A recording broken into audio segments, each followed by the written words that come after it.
Donc on va continuer sur la création, bien la réalisation des supports de communication, comme on a dit, donc les supports dédiés pour la papeterie.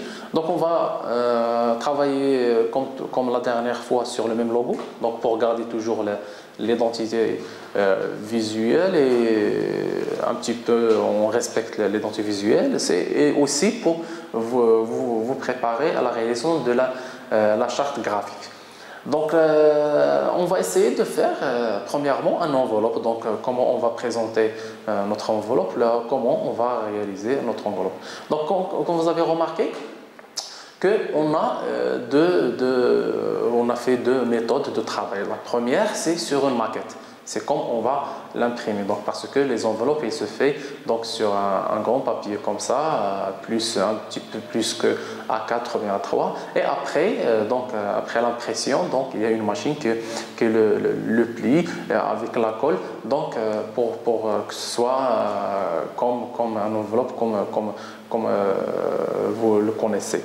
Et après, donc on va faire la présentation finale ou bien le résultat final. Donc après la finalisation de l'enveloppe. Donc pour cela, donc on va essayer, donc on va travailler sur le format DL.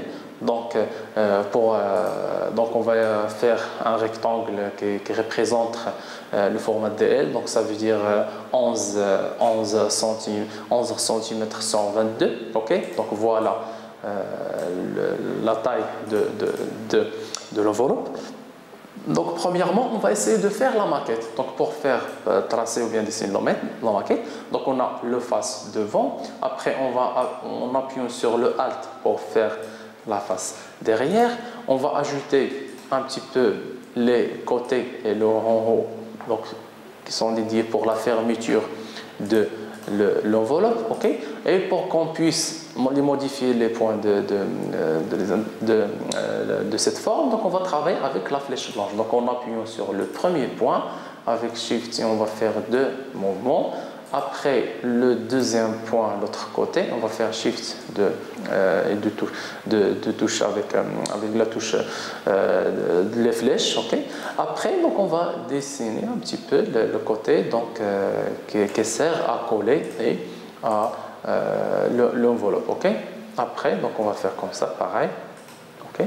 Et pour l'autre côté, il faut toujours faciliter la méthode de travail. Donc, on ne va pas refaire la même chose. Donc, on va juste faire clic droit et on va faire transformation et on va faire l'effet miroir.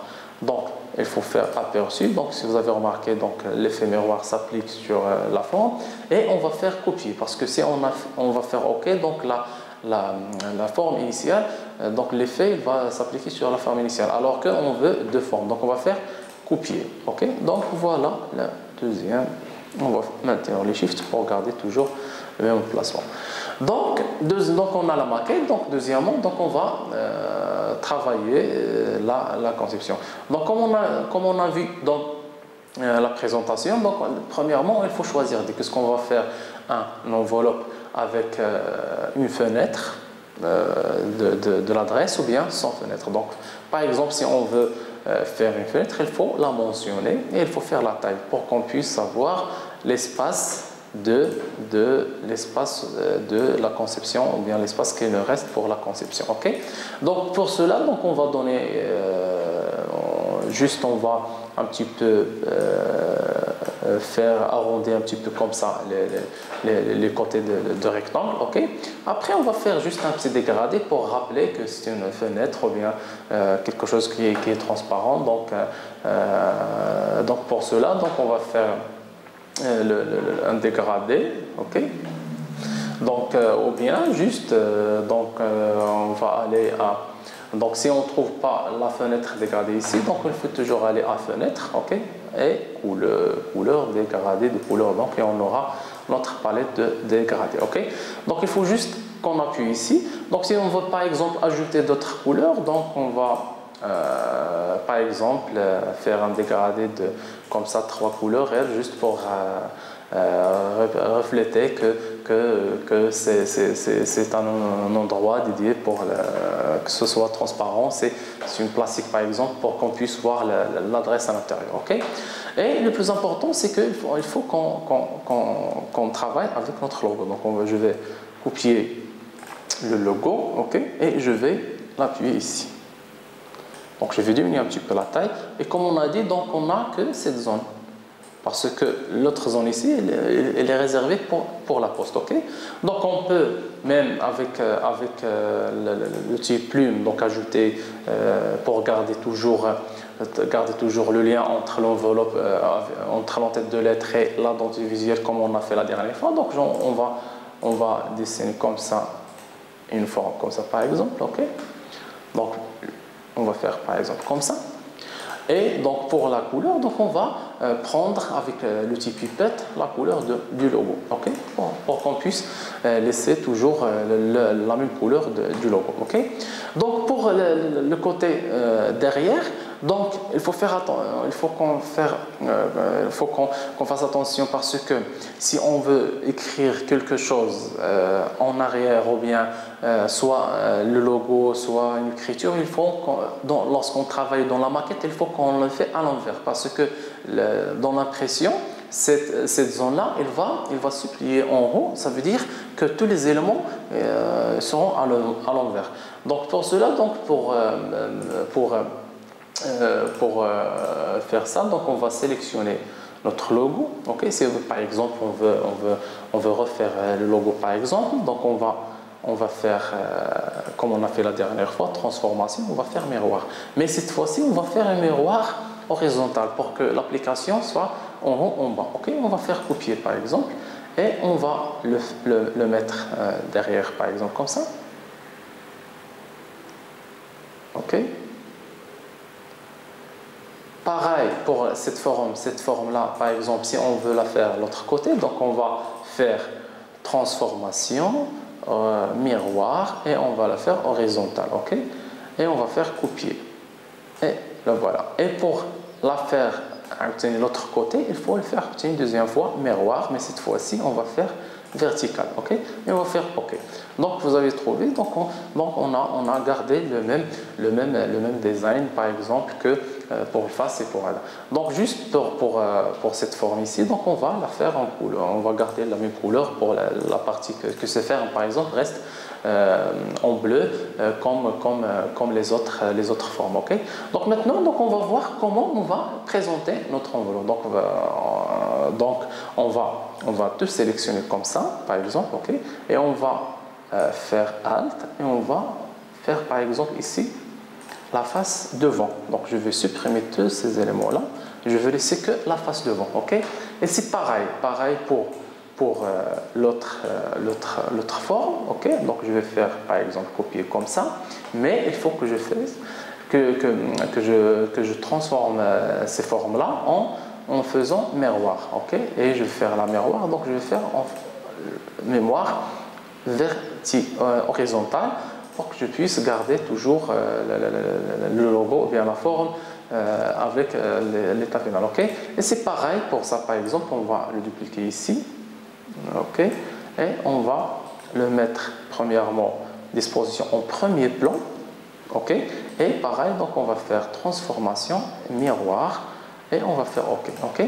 Et comme ça, donc on a fait le travail de notre enveloppe, donc on a gardé les mêmes formes qu'on a utilisées dans l'entête de lettres, la séance dernière, et aussi on a respecté la totalité ou bien les éléments de l'identité visuelle de logo, ok? Donc pour le badge ou bien pour la carte visite, donc c'est pareil, donc on va essayer de travailler carte visite par exemple qui contient les informations ou bien qui contient les coordonnées de la personne par exemple qui gère ou bien qui travaille dans cette entreprise ou bien dans cette société, ok? Donc premièrement, si vous avez remarqué, donc j'ai deux phases, donc il faut que je travaille avec deux plans de travail. Donc c'est pour cela, donc on va faire CTRL, donc ou bien SHIFT nouveau, ok? Et on va sélectionner deux plans de travail, donc parce que on va travailler sur deux plans de travail, ok? Après, on va choisir l'unité de calcul, donc on va faire le centimètre. Et comme on a dit que les formats standards, par exemple, on va faire donc la largeur donc 5 centimes point 5, ok. Et pour la hauteur, donc on va faire 8.5, ok. Donc après, donc on va créer les deux formats. Donc comme vous avez remarqué, donc j'aurai deux plans de travail. Ça veut dire chaque plan de travail représente le face, le recto et le versant. Ok. Donc il faut toujours respecter l'identité visuelle. Donc on va prendre notre logo. Ok. Le voilà. Et donc le voilà. Et on va le copier ici, ok. Donc pour le logo, donc lorsqu'on va travailler, si on veut travailler une carte visite par exemple avec deux faces, donc on laisse toujours une face que pour le logo, ok. Que pour le logo, ok. Donc ça veut dire on va faire dans cette façade par exemple, on va faire que le logo, ok. Et pour l'autre côté, donc on va faire le logo pour toujours mentionner et garder l'identité visuelle et aussi de graver le logo chez les clients, ok. Mais il faut toujours aussi ajouter les coordonnées, donc les icônes. Donc on va voir comment on va faire les icônes sur Illustrator, ok.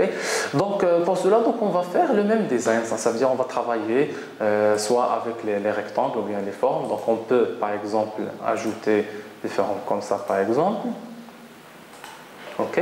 Donc pour garder la même couleur, donc il suffit juste d'appuyer comme ça par exemple. Si on veut faire d'autres formes, on peut se combiner avec un dégradé ou bien dégradé de bleu ou bien pour mentionner le bleu et le noir. Donc on peut par exemple ajouter une autre forme comme ça par exemple, ok, comme ça. Et on va un petit peu modifier sa couleur par exemple. Donc on va aller vers le noir. Donc on va ajouter un petit peu le noir, ok. Après cette forme là, on va la faire disposition en arrière-plan. Après on peut ajouter d'autres formes. Donc par exemple, je veux juste éloigner un petit peu le logo.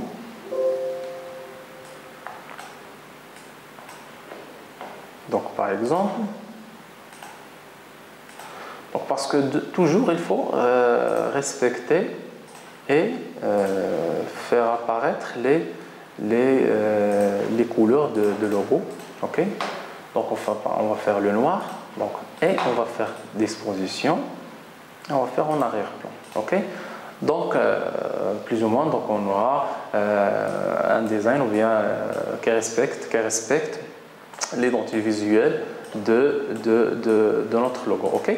Après pour l'autre côté, donc pour l'autre côté, comme j'ai déjà vous montré, donc on va essayer de faire le nom, la fonction et les coordonnées de la personne, ok. Donc pour cela, donc si on veut par exemple garder le même design, donc il faut juste faire Alt, donc juste faire Alt Shift pour copier le dessin bien qu'on a fait, ok. Et on va travailler avec le texte. Donc par exemple, donc on va faire ici le nom et le prénom, ok. Et pour toujours garder l'identité visuelle, donc on va essayer de travailler avec la même typographie. Donc c'est pour cela, donc dans la partie propriété, donc les caractères typographiques, donc je veux sélectionner la même typographie de logo, ok. Je peux faire par exemple pour la fonction. Mais pour la fonction, ou bien pour on va laisser la typographie du logo juste pour le nom. Mais pour la fonction et aussi pour les coordonnées, on va les mettre avec une typographie un petit peu lisible, juste pour garder toujours la lisibilité des coordonnées et d'autres. Donc pour la mise en page de fonction, ça veut dire le nom, donc soit on fait comme ça, on fait le blanc, le bleu avec le noir, soit on peut jouer un petit peu dans les caractères, pour qu'on puisse, par exemple, faire beaucoup d'espace entre les lettres. Donc, souvent, ou bien ça dépend de la conception initiale, ou bien l'essentiel, c'est pour présenter le nom et la fonction. Okay? Donc, deuxièmement, donc, il faut qu'on ajoute les coordonnées. Donc, pour cela, donc, il faut qu'on travaille. Donc, il ne faut pas écrire téléphone, deux points, c'est quoi téléphone ou bien adresse. Donc, on travaille avec les icônes. Donc, pour Illustrator, donc, on a la palette des formes. Donc, si on ne trouve pas les palettes ici, par exemple, comme les anciennes versions de Illustrator, il suffit d'aller à Fenêtre et on va trouver toutes les palettes, par exemple, formes, les styles graphiques, les contours, les couleurs. Donc, on va faire, par exemple, forme. Ok, mais donc on va chercher, c'est pas la palette forme, mais c'est la palette de style graphique. Ok, style graphique ou bien des symboles. Donc on va travailler donc avec la palette des symboles. Voilà, palette symboles. Donc pour la palette des symboles, donc on a les symboles par défaut, donc toujours on a comme ça. Par exemple, si on a besoin d'une tâche, par exemple, il suffit juste de la glisser. Ok. Sinon, on a un petit menu ici qui contient plusieurs icônes ou bien plusieurs symboles. Ça dépend, donc les fleurs, la nature, quelque chose qui est grave, quelque chose qui est iconique. Mais pour les icônes, donc on va les trouver dans les icônes de web. Okay? Donc, et on aura, par exemple, comme ça, si on peut, par exemple, pour faire le numéro de téléphone, il suffit par exemple de glisser que le téléphone portable. Après, on va diminuer un petit peu la taille, ok, et on va le poser comme ça, par exemple. Après, l'email, par exemple, via le site, donc on peut le faire comme ça, par exemple, ok. Donc, pareil pour l'adresse, donc on a une maison. Donc, ce sont des icônes qui résument ou bien qui donnent des informations, soit sur l'emplacement, soit sur le numéro de téléphone, ou bien l'email, ou bien le numéro de téléphone, ou bien l'email, ou bien l'adresse. Ok, on a le fax, on a plusieurs types des icônes, mais même on a d'autres icônes si on veut, par exemple, avec des textures, ou bien avec des fonds, ou bien avec des formes, soit carré, ou bien rectangle, ou bien circulaire. Ok, donc le plus important, c'est comme ça qu'on travaille avec les icônes sur Illustrator. Sinon, on peut même faire nos propres icônes. Okay? Après, il reste que de faire comme ça les noms. On sélectionne toujours la même typographie qu'on a fait, par exemple, dans ici fonction. C'est pour toujours garder, ne pas charger. Il ne faut pas travailler avec beaucoup de typographie. Il ne faut pas travailler avec dans un seul support, de faire plusieurs typographies. Okay? Donc après, on remplace ces informations afin de réaliser notre propre carte visite. Et comme le modèle que j'ai mentionné au début,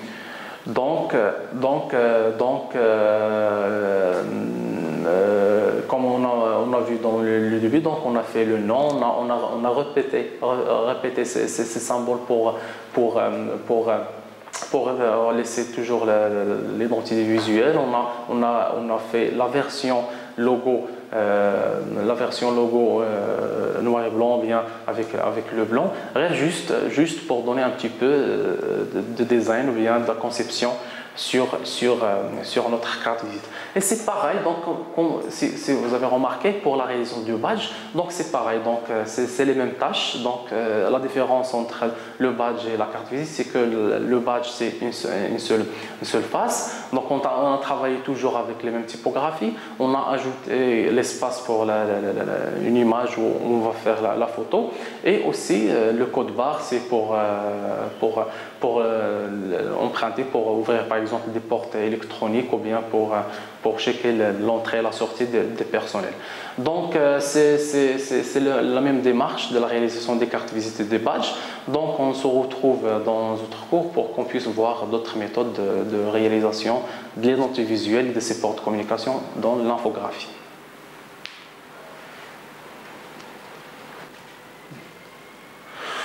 Donc c'est comme ça donc, qu'on va terminer ou bien remplir toute la partie des informations de coordonnées sur la carte visite. Donc comme on a dit, on a fait, donc, comme vous voyez l'exemple final, donc on a ajouté une empreinte ou bien un code barre électronique, donc parce que il y a maintenant, on peut personnaliser ou bien on peut enregistrer électroniquement des informations, des coordonnées personnelles où on peut la scanner avec des applications dédiées pour ça. Aussi, on a ajouté la version blanc de logo, ok? Et on a ajouté le symbole ou bien l'icône de logo pour toujours refléter l'identité visuelle. Donc l'essentiel, c'est de respecter les couleurs, les formes, les typographies, les caractères avec lesquels on a travaillé pour faire cette carte visite. Okay? Donc, troisièmement, pour aujourd'hui, donc on va réaliser le badge. Donc, comme j'ai dit, donc la différence entre la carte visite et le badge, c'est que la carte visite, on peut la distribuer, la donner aux gens, mais pour le badge, c'est un document personnel ou bien c'est un support personnel donc, qu'il faut le porter donc, dans le travail pour entrer et sortir du travail. Donc, comme vous voyez, donc, les éléments, on a respecté l'identité, ça veut dire les formes, la typographie, les couleurs, et les caractères qu'on a utilisés dans les différents supports, soit la carte visite, soit l'enveloppe, soit la carte visite ou bien l'entête de lettres. Donc c'est pareil pour le badge. Donc premièrement, pour qu'on puisse commencer à travailler le badge, on va juste sélectionner un nouveau projet, toujours on fait fichier nouveau, ok. Et comme on a dit dans l'explication, donc le badge standard c'est 14 cm sur 8, ok. Donc soit le choix, soit paysage ou bien portrait, donc on peut sélectionner soit paysage soit portrait. Pour le plan de travail, on va faire qu'un seul plan de travail parce que normalement le badge se fait sur un seul côté parce que toujours on le porte comme ça, donc on peut voir qu'un seul côté, ok. Après on va faire crier, donc on a l'espace de travail, donc 14 cm sur 8 cm, ok. Donc on peut zoomer avec CTRL plus CTRL moins. Donc toujours donc il faut commencer par le logo. Donc on va prendre le logo, donc on a le logo, donc on va travailler donc le logo, voilà, donc et c'est comme ça la composition. Donc soit on va choisir le gauche-droite, et c'est pour cela donc qu'il faut d'abord, avant de commencer à travailler donc sur l'infographie, n'importe quel logiciel, il faut commencer d'abord par une petite maquette comme ça, un croquis ou un sketch, donc juste pour travailler la carte visite ou bien le badge manuellement afin de faciliter la tâche et de le traduire ou bien de l'exécuter facilement sur le logiciel. Sinon, si on veut par exemple travailler directement comme ça sans avoir une idée ou bien une conception, donc ce sera très difficile, ok. Et c'est pareil donc pour les formes qu'on a dit, donc soit on travaille avec la plume par exemple comme ça, donc pour faire des formes comme ça, donc soit pour faire des triangles, soit pour faire des ondes comme ça. Donc pour sélectionner la couleur, donc si vous avez remarqué, donc c'est pas question j'ai rien tracé, mais c'est que j'ai oublié ou bien j'ai laissé le blanc. Donc on a la pipette pour sélectionner la même couleur, ok. Donc aussi donc pour respecter, donc on va voir ça dans la séance de la charte graphique. Donc pour respecter toujours la couleur, normalement on ne travaille pas toujours avec la pipette, mais il faut enregistrer le code et les valeurs de l'RVB et le CMGN. Et c'est comme ça, donc toujours on garde toujours la même couleur, donc pour ne pas changer, parce que il faut toujours, comme on dit, donc il faut la respecter. Okay. Après, donc c'est pareil, donc pour garder toujours la même conception que la carte visite, okay, comme on a fait. Donc on a fait la première comme ça, deuxième par exemple comme ça, ok. Donc on va changer la couleur comme ça par exemple, on va la centrer un petit peu. Et comme on a fait avec la flèche, on va cliquer avec la flèche noire, clic droit, on va faire transformation, on va faire disposition, on va faire en arrière-plan. Ok. Après on peut ajouter la troisième, c'est pareil comme on a fait. Donc si vous avez remarqué, donc j'ai touché un petit peu mon logo. Donc c'est pour cela qu'il faut. Donc après donc je vais faire le rouge, le noir. Comme ça, et je vais faire disposition en arrière-plan. Ok. Après, donc, il faut juste un petit peu.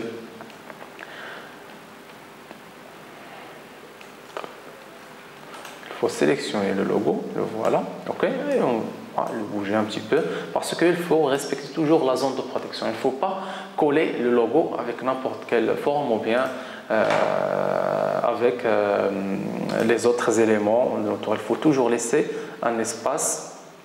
Il faut toujours laisser un espace ou bien une zone de protection pour le logo. Ok.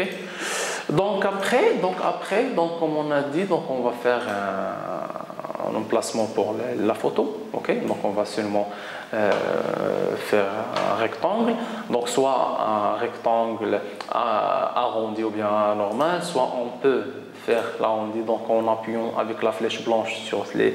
Ici c'est pour déplacer le point et ici c'est pour le mettre arrondi comme ça par exemple. Ok. On peut prendre avec la pipette les couleurs comme ça. On peut par exemple ajouter un contour ou bien pour cela donc il faut aller à la fenêtre par exemple contour. Ok. Donc la fenêtre par exemple des contours, donc fenêtre contour, la voilà. Ok. Et on va augmenter la taille de contour par exemple. On peut changer la couleur de contour ou bien on va le laisser comme ça par exemple. Ok. Après donc normalement soit on travaille comme on a fait la dernière fois, donc on a fait fenêtre, symbole. Ok, pour qu'on puisse travailler avec les icônes, donc les mobiles par exemple, ou bien les portraits par exemple comme ça. Donc on peut travailler avec les portraits comme ça, ou bien si on veut modifier les couleurs, ou bien faut modifier par exemple l'emplacement, il suffit que de décomposer cette forme. Par exemple, on va appuyer comme ça, on va faire objet, décomposer, on va faire OK. Donc on peut maintenant soit modifier la couleur par exemple de l'intérieur, soit supprimer par exemple des parties par exemple comme ça, supprimer ça, on va laisser que par exemple l'intérieur. Donc l'essentiel, on peut modifier ou bien on peut dessiner une image comme j'ai fait pour ne pas perdre beaucoup de temps. OK. Donc je vais juste copier l'image de l'exemple et je vais la mettre. Donc normalement ça, donc on va mettre l'image réelle de personnel réel juste pour mentionner l'emplacement de la taille. Ok. Après comme on a fait, donc au lieu de faire le nom de téléphone comme la carte visite, donc maintenant on va faire toutes ces informations, donc le nom, la fonction par exemple, et les zones de travail, la date de validation, donc le numéro de série, immatriculation, donc toutes les informations qu'on peut utiliser ou bien avec lesquelles donc on va l'utiliser dans la conception de notre page, et aussi par exemple le code barre ou bien l'empreinte électronique. Ok. Donc on a maintenant tous les éléments. Donc avec la flèche et la modification des emplacements et avec